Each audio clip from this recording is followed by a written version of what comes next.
Well, peace, y'all. Godspeed. God bless. We're praying for everybody out there. We got our Ace Rossi Motorsports shirt on today. Ace, how's it going, buddy? We just sent him a seat for his second cart down there, a little stallion seat with the bottom cut out. We got no use for that stuff. We're full-size, full-bodied human beings up here in Michigan. Those little seats don't do us any good. But speaking of seats, I've decided to foam up another seat. Long story short, got to move everything that's still over in the Roseville house out of there now that the mother-in-law has finally moved out after 2 years and got herself her own place. The rest of the remnants of crap that we left laying around over there, now I have to find a place for. When I took the kids back after those go-karting videos I put up, took them back to the hood, I loaded up the whole back of the truck with everything that was left on the floor in the garage. There was still a few things. There's a 15-gallon metal can with rakes and stuff in there. I mean, we've got our own stuff here, so we left that stuff there for the mother-in-law. But it's got to go. And I've got a few things now that are left in the attic, some boxes, plaques, pictures from the racetrack, framed pictures that, from back in the day. Just a bunch of junk. We got the original TIG welder that the first one that they replaced. We're on number 3 now. Just some junk up in there, not much, but probably another bed of the truck load that's still left. Took 2 weeks. That stuff sat in my truck for 2 weeks after I dropped the kids off. You look at those videos. That was a couple weeks ago. Had nowhere to put it, and I was working on that watercraft, which we finally got out of here. It turned out fantastic. So nice that the guy gave me double what I was asking for. Praise the Lord. So that allowed me to solve a problem with the amount of room that we need or lack out here, right? Glenda, as you know, being a female, it's easy to collect things the way the women do, and I'm rubbing my hands, trying to be as sweet and nice about this as I can. Happy wife, happy life, right? But at some point, when you build them a she shed, build them a big old shelf, and they fill the shelf up, and they're still bringing stuff home, something's gotta give. So what we did is I took some of the money that I got from that little job, and we bought ourselves a 12 by 20 foot heavy duty carport canopy. It's got a roll up door on the end. You roll up. It's got zippers. It's also got a side door to it. Right here on the side, you see, it's got zippers there as well. That zip up the door. It's got these mesh screen windows like a tent that roll up and they Velcro back down. It's temporary. I mean, it's Chinese, it's cheesy, but it's got everything we're going to need to make room out here, right? And it's going to show up. I ordered it yesterday. It's going to come. Should be here by Thursday of next week. It's already shipping out. So that'll be interesting. That'll be a project we do probably next weekend. But I ordered the foam for my seat. I ended up deciding I'm going to foam up a new seat for the lay-down cart when it fits us good. We're hoping to get that put together, pressure check the engine. If that all goes well, maybe taking it over to Grattan on the test day Monday in September, the 8th, and just put it in the back of the truck, run over there, run it around a bit, and bring it back. Why are we doing that? We're putting a 30 millimeter carburetor back on it because it's more responsive. Not that the big carburetor doesn't work. It works fine. But we'd have to change gearing or tire circumference or both to help that big carburetor breathe and run cleanly through the corners, through the tighter stuff where you've really got to get slowed down. What we learned by watching the video from when we had the carburetor finally dialed in was we had to back shift down an extra gear so it keep the revs up so the carb wouldn't bog because of all the extra air and fuel coming in. You have to keep the RPMs up. And there's one of two ways to do that. One, changing the gear and tire circumference so it stays geared up without back shifting an extra gear, or putting the smaller carb back on. So what we did is we bought all the tube, needle, some extra clips, all the inner and outer jets to set it up exactly like the carb that we put on the project cart, which came off our laydown. And that whole setup I got from Tom Barth. It came from when he went over to TM in Italy, and Tom was over in Italy with the TM guys quite often. There's a factory off-grounds kind of shop that they do a lot of testing with called Tech Sav or Sav Tech, one of the two. I never could figure that out. They gave Tom a setup, and Tom gave it the setup to me, and I've been running it, and it's idiot-proof. His kids have moved away from it a long time ago, and they've blown up a bunch of stuff. I have not blown anything up from the setup on the carburetor, so we're pretty happy with all that.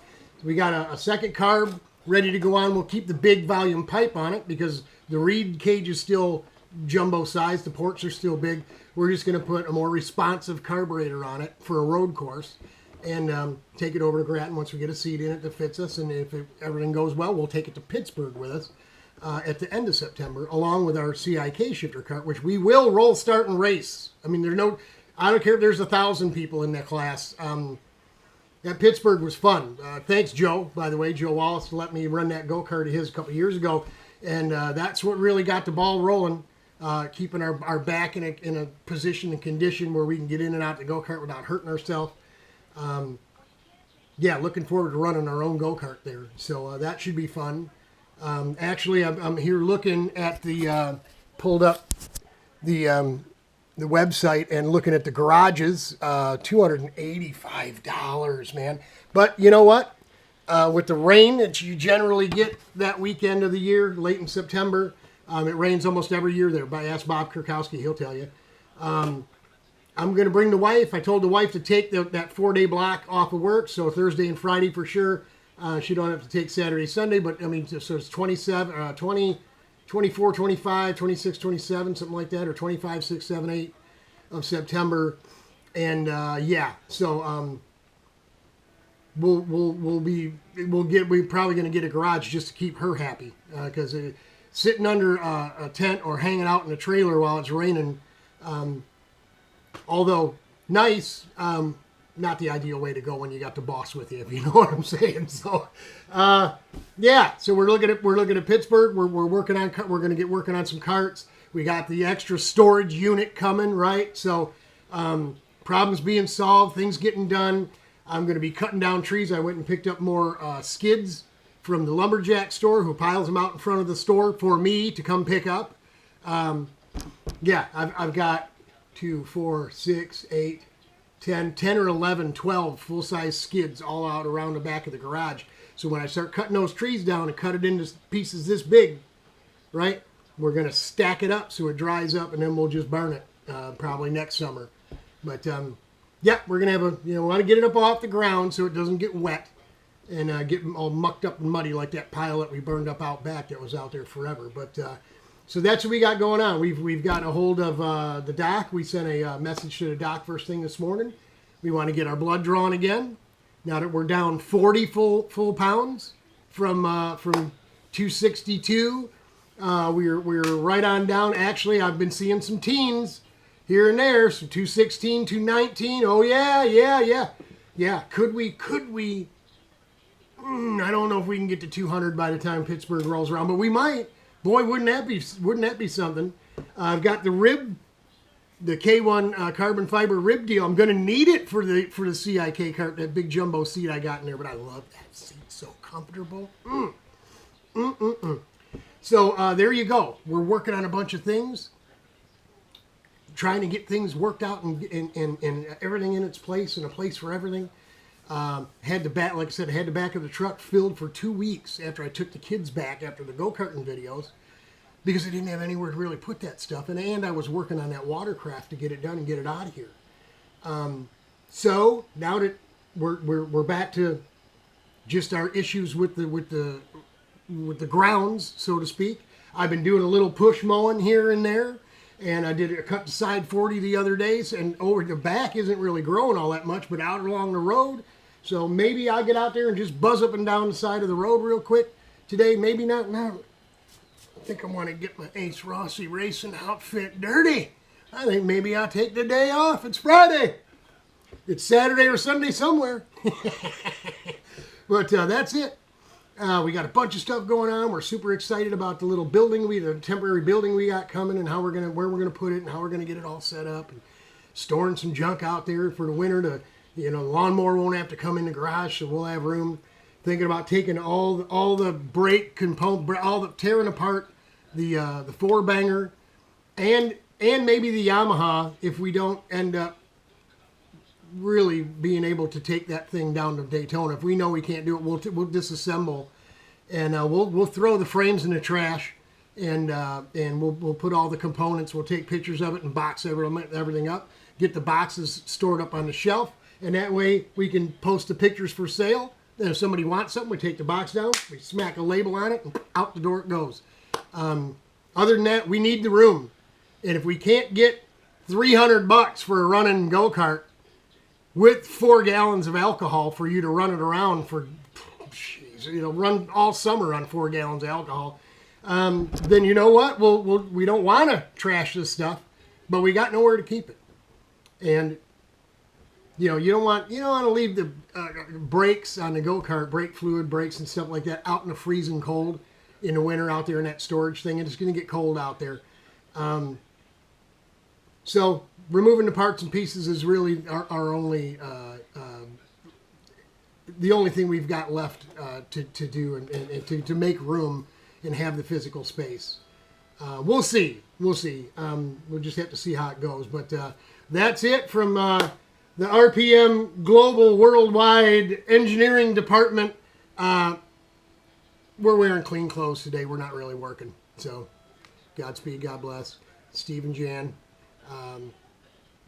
Randy and Glenda, love you guys. Joe and Elizabeth. Everybody else is looking in. Ron, Deb, Johnny, Deb over there in Chicago. Everybody. Todd down in Tennessee. Love you guys. We're praying for everybody. We just want everybody. We don't want anybody to miss the calling when it's time. The trumpet's going to blow. I mean, here I am in Revelation right now. Right? The trumpet's going to blow. The Lord's going to come on a cloud. He's going to call his children home. And then the wrath of God is going to take place. And man, I don't want any of you to have to deal with it. So hang with me. Hang with me. It's going to get better. Because he's coming. He's coming. And we're looking at a garage at Pittsburgh to keep the wife dry and happy. Love y'all. Hang in there.